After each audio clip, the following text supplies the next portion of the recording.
On you.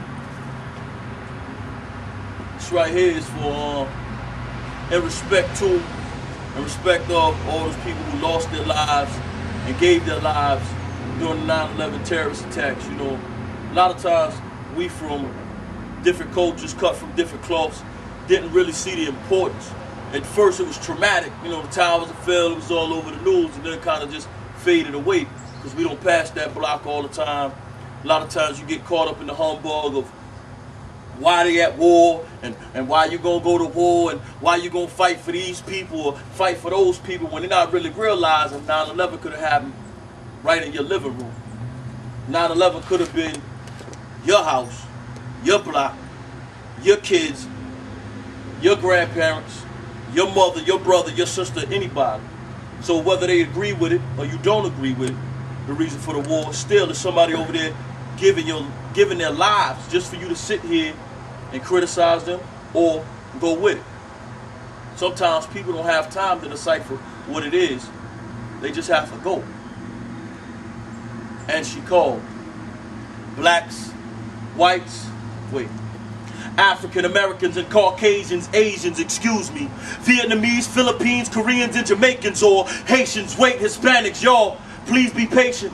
Mexican, Puerto Rican, Venezuelan, Cuban, Dominican, Panamanian, Democrats, I beg your pardon. See, you party with the late great Reagan, Republican, Independent, Christian, Catholic, Methodist, Baptist, Seventh-day Adventist, 5%ers, Hindu, Sunni, Muslim brothers and sisters who'd never seen the New York City skyline when the Twin Towers still existed, but still she called. From the bowels of ground zero, she sent this 911 distress signal because she was in desperate need of a hero and didn't have time to decipher what to call them, so she called them all her children. The children of the stars and bars who needed to know nothing more than the fact that she called, the fact that someone attempted to harm the star that had covered us all with her loving arms, but now these arms were sprawled across New York City streets. A smoke-filled lung, a soot-covered face, and a solitary tear parted her cheek. Her singed garments encompassed Pennsylvania Avenue, and the Pentagon was under her feet. As she began to talk, she began to cough up small particles of debris and said, "I'm America, and I'm calling on the land of the free." So they answered. All personal differences set to the side, because right now there was no time to decide on what state building the Confederate flag should fly, or in what trimesters the embryo considered alive, or on our monetary units, and what God should we confide. You see, someone attempted to choke the voice of the one that gave us the right for choice, and now she was calling, and somebody had to answer. So they did.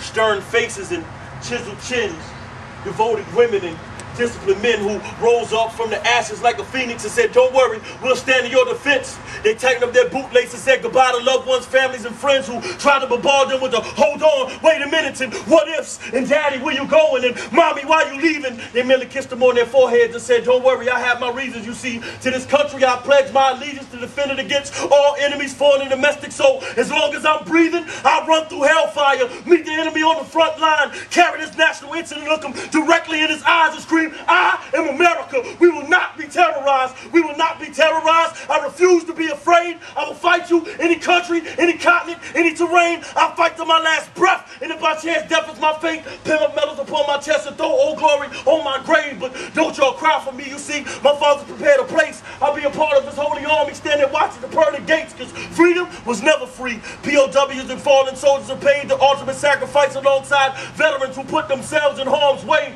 risking their lives and limbs just to hold up democracy's weight, and to still stand on them same broken appendages anytime the national anthem is played. See, these are the brave warriors that gave me the right to say that I'm black, or I'm white, or I'm African American, or Caucasian, I'm Asian, excuse me. I'm Vietnamese, Philippine, Korean, or Jamaican. I'm Haitian, Hispanic, y'all, please be patient. I'm Mexican, Puerto Rican, Venezuelan, Cuban, Dominican, Panamanian, a Democrat. I beg your pardon. You see, I party with the late great Reagan. I'm Republican, Independent, Christian, Catholic, Methodist, Baptist, Seventh-day Adventist, 5%ers, Hindu, Sunni, Muslim brothers and sisters. We just Americans. So with that, I say to the Army, Navy, Air Force, and Marines for preserving my right to live a diverse life and paying the ultimate price for me to be free. That's it. Did that! Right, trying to end up there, you know what I'm saying? That's why I started walking.